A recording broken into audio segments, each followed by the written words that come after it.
Utumishi kwa wote na kula kiapo kulinda mali na maisha ya wananchi kikatiba sasa inaonekana kuchukuliwa kwa wepesi na idara ya polisi, kwa kushirikiana na wahuni waliojihami kwa marungu na mipini ya jembe, wakionekana kujigamba na kuwa mstari wa mbele kama maafisa wa polisi kuwakabili waandamanaji.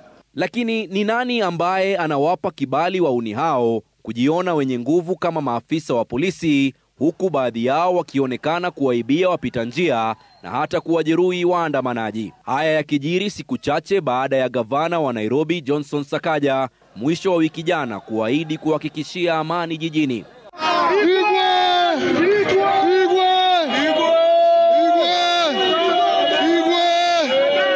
Demonstrating for your rights is allowed, but we will not allow destruction of property again.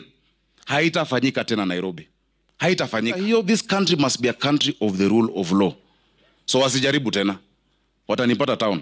Ni mtindo ambao sasa unaonekana kushamiri jijini Nairobi, ukuruba wa kimagendo kati ya maafisa wa polisi na wahuni hao, ambao ni kinaya kisheria na kuonekana kama utovu wa nidhamu upande wa polisi, hususan wakati ambapo wanashutumiwa kwa mauaji ya Albert Ojwang. Sakaja! Tumelinda jiji! Na tuwaogopi wakuja sasa!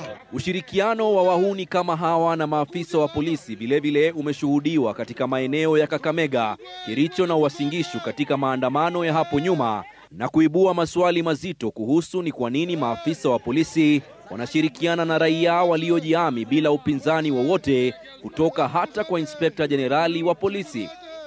Melita Oletenges, runinga ya Citizen.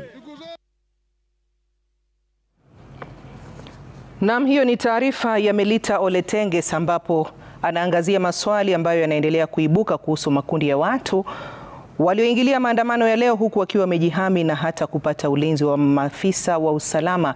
Ni katika picha za video ambazo ilibainika kwamba makundi hayo yamepangwa kwa agizo fulani, huku wengi wao wakiwa kwenye bodaboda na wengine wakiwa wamebeba mipini na silaha. Hivi sasa basi tukirejelea taarifa yetu